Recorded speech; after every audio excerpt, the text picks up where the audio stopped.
What's up, guys? Welcome back to the channel. Keith here, hanging out on the bench. Tonight we've got the all-new Axail Coyote. We got some upgrades. Let's check out the intro, come back. We'll go over those upgrades and we'll toss them in and go for a rip.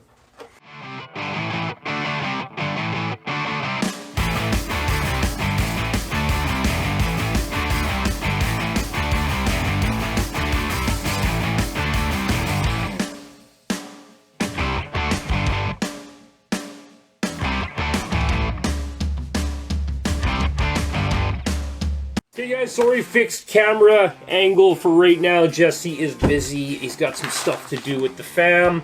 Anyhow, we finally got the LCXU dig conversion. Flip that around. We got the dig conversion for the LCXU transmission. That is part number AX1238001. Comes with instructions, all the stuff you need, even a shorter dry shaft, a bunch of bearings. You might just need some grease and a little bit of Loctite putting that in, easy cheesy. And of course we went with a Hobbywing 2-in-1 1800 kV. Picked up a Reefs Micro 99 Servo. Poor lighting with the bad angle, sorry guys. Reefs 99 a micro for the shifting, and they were low on our favorite Raw 500, so we ended up with a 422 HD V2 servo from Reefs. We already have a bunch of servo horns, so we'll just use one of the ones we have. And I also grabbed one of the Reefs 25 tooth micro spline. It's basically the shift servo horn for like the dig or the 2-speed in the Axail transmissions. So anyhow, I'm going to rip into that. We're going to get this together. Nice, short, sweet video. Just kind of keep you guys on the update progress with this truck. You'll see in last week's video, it performs really good for a pretty much box stock truck besides changing the wheels and tires. Now we're going to start to throw a little bit of performance, power mods at it with the dig.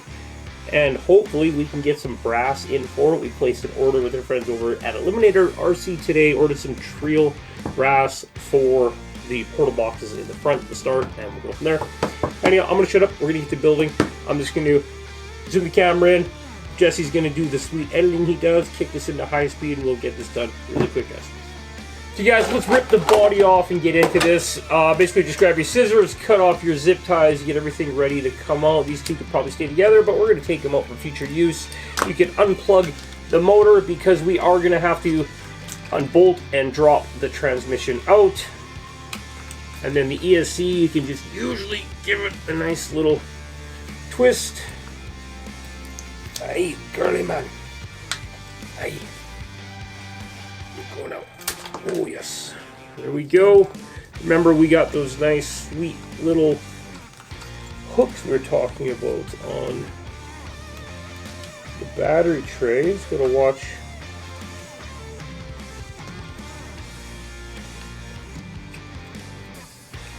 Pulling that out.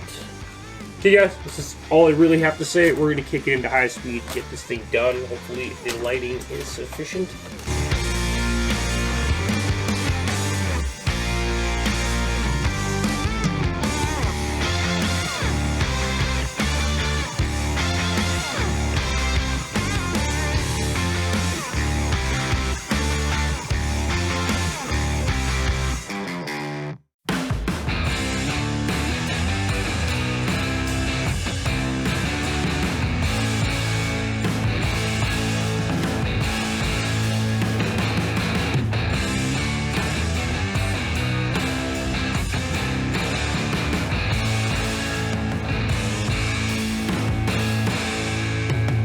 Okay, now we got that apart, it's time to resort to the manual.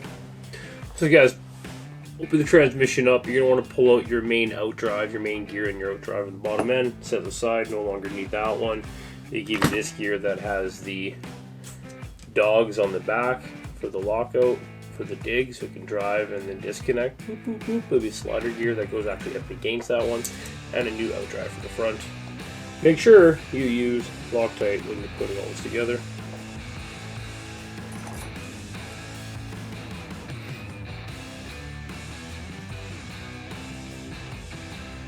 We just renovated the office and I can't find any of my other ones, so I'm using some Vanquish kit hardware stuff right now. But Loctite's Loctite, it'll get the job done.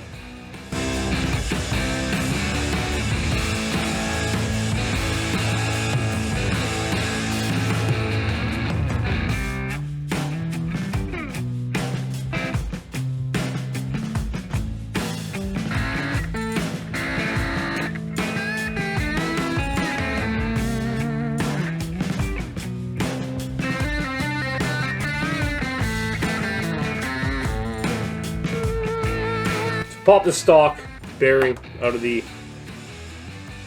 Well, I guess you're replacing the whole housing. Never mind. The whole housing replaced. Pop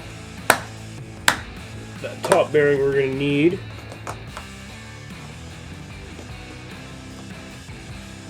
And they give you a new big bearing to the bottom.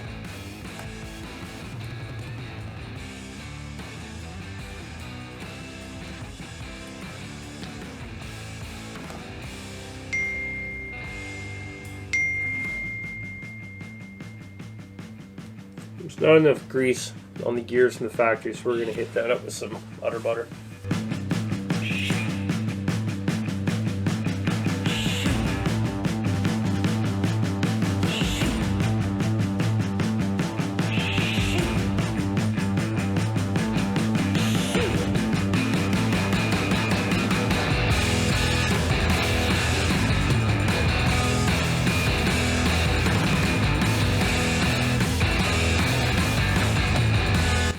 I was just looking inside these SCX10 transmission. You can actually change the shaft positions and the way the gears are stacked to the side. So it's kind of cool. I'm going to have to dig in, do some digging, see what that's about.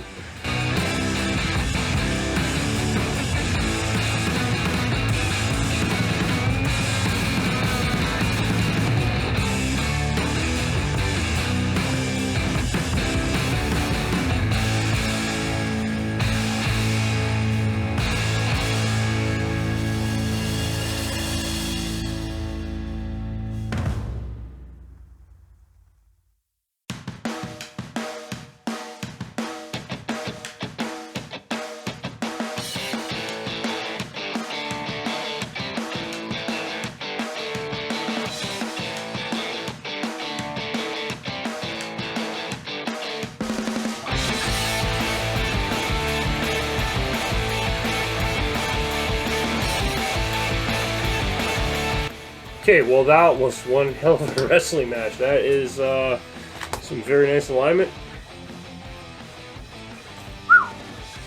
We'll finish running those down with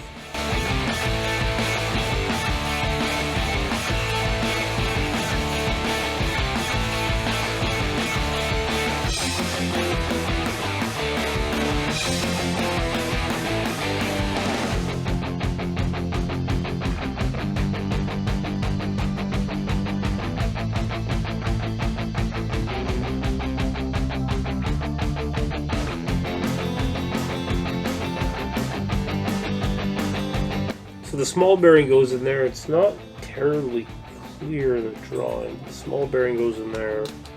What's gonna hold that all up when it's nice when it's in there. Range. Anyway, the shaft, it needs a bit of udder butter on it so it can work well. It needs to slide well.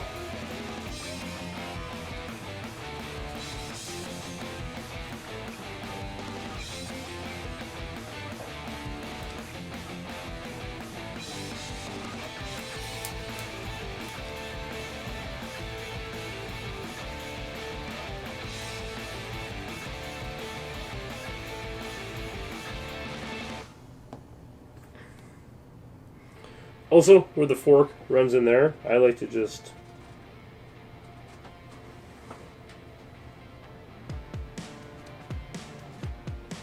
load that up like that.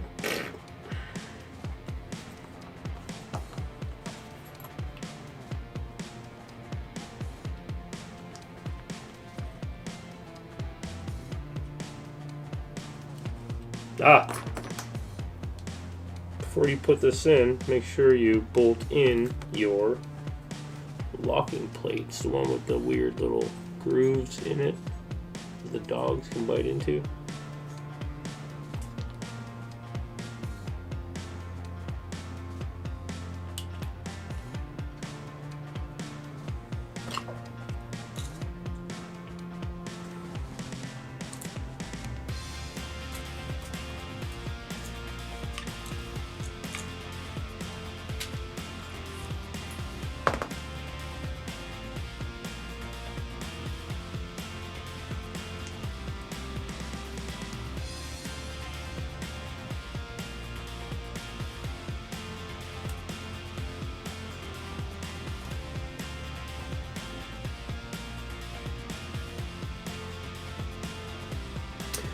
bearing in the tail cone first.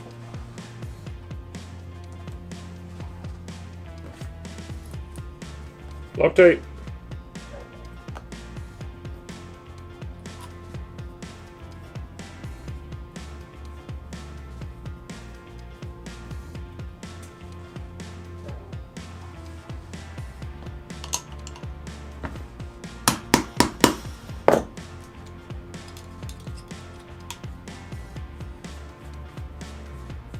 Don't do that with your good tools. These are crap.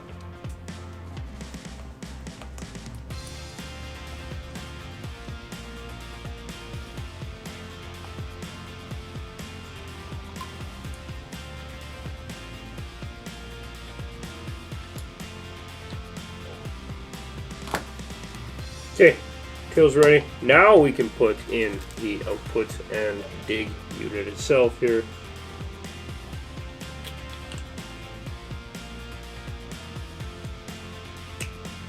Boom, boom, in.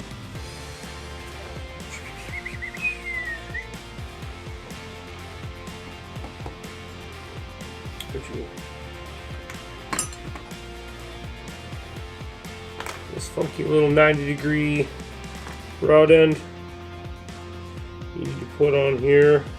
Again, a little bit of grease on the tip of the hole of the threads makes it go a long way and quicker.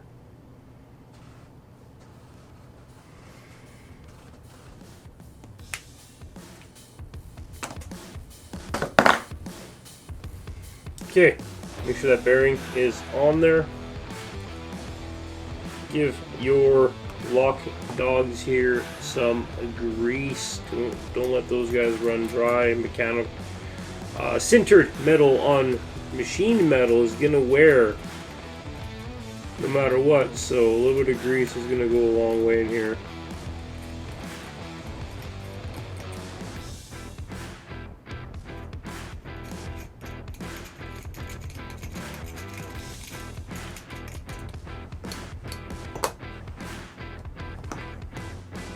Bearings in the hole.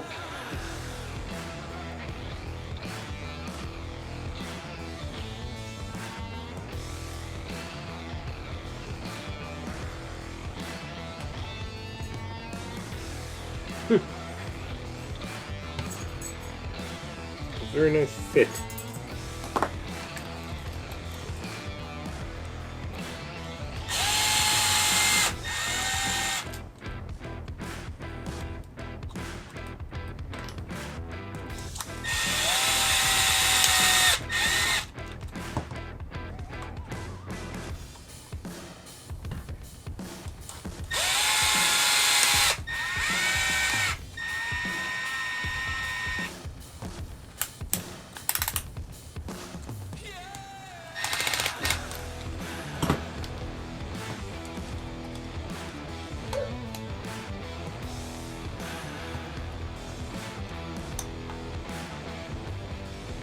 Again, I like to turn my transmissions all the way down until I see the gap close, and then I give it about a pretty much like one flat side on the hex head turn back.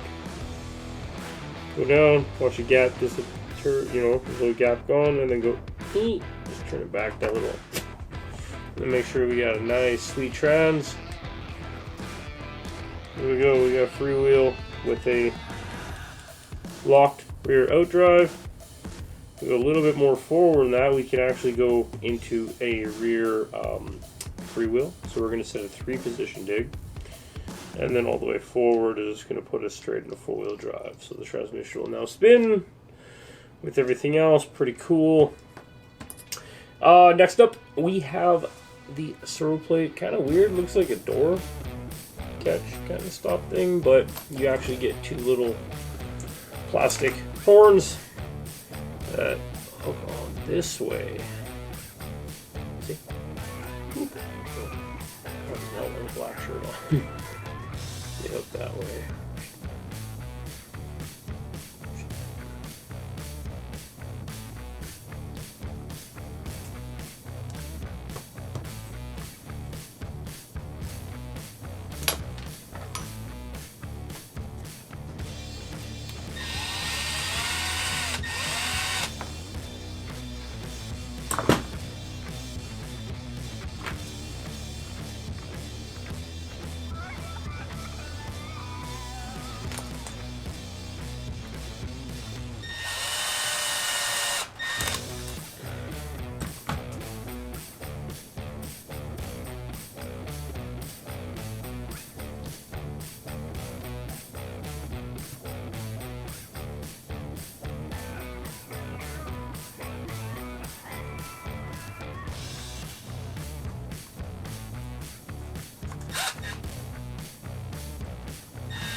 And then that guy's just going to sit right here on two more of these molded little nubbins on the back. And we screw them down with these two little cap screws on the top. Now you're going to want to pick your weapon of choice.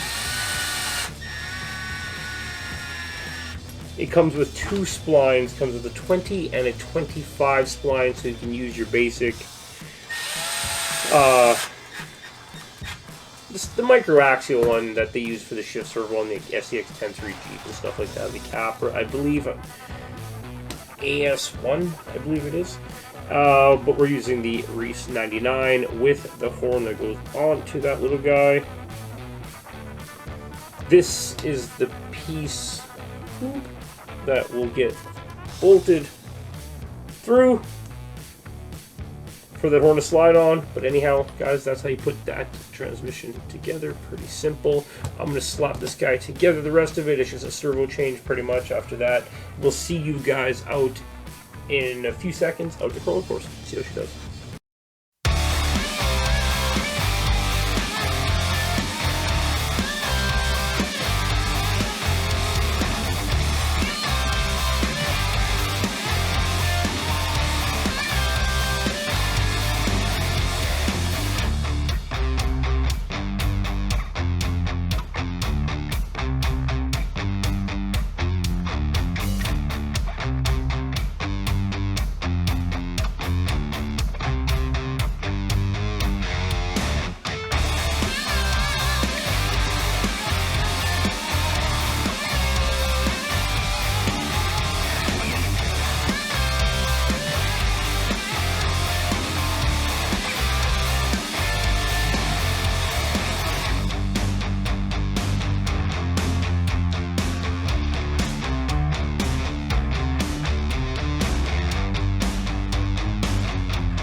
guys, so that's the first rounds of updates done on the Axail Coyote SCX10, whatever you're calling it. We got the Hobby Wing SE Special Edition 1800 kV, absolute crawl master motor. Love it. Wait, I don't think we can use it. Somebody might have that name, but anyhow, it is a sick motor. We couldn't get our raw 500 eliminator, was out of stock, so we settled the 422 8D servo. We threw in the Micro 99 for the shift servo and the Axail dig unit into the back of it. Oh, there you go. Reef Micro 99. We even picked up the Reef's fancy little horn that has the slot for this job that it's supposed to do, the dig, I don't know, whatever. It's a servo that does the dig or two-speed shifting. So we picked that up there. It's a nice mount. It's $69 Canadian or $59 Canadian. It all worked out great. We got the 2-in-1 in there. You can actually, very nice and clean, because there's enough space. You can actually set your motor with the wires coming out the bottom, run them through the front up here, and basically all you have is your motor plug after you plug in your receiver. Such a clean setup. That little tail there goes to this little guy there, which you'll see the video is that screen there. Those are called pogo pins on Amazon. You can get I think a pair or a set of 10 for 20 bucks. So well, it's Canadian prices, so like 10 bucks or whatever somewhere else. So yeah, see, look at that. Boop, power on, power off, beautiful. They work good. Pogo pins, check them out, guys. Anyhow, end of this video. We'll see you guys on the next one. Now,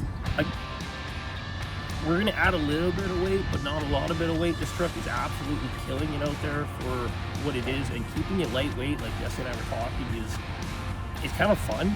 We have a lot of other trucks that are heavy, but the heavy trucks are dogs. You get that front end up over stuff, and this guy's like floaty and jumpy and kind of bouncy, so it's nice to drive something different. So make sure you guys check one out this season. They're a great truck, they're cheap, can't go wrong with it. You don't like it, sell it. Anyway, see you in the next video. Cheers, bye.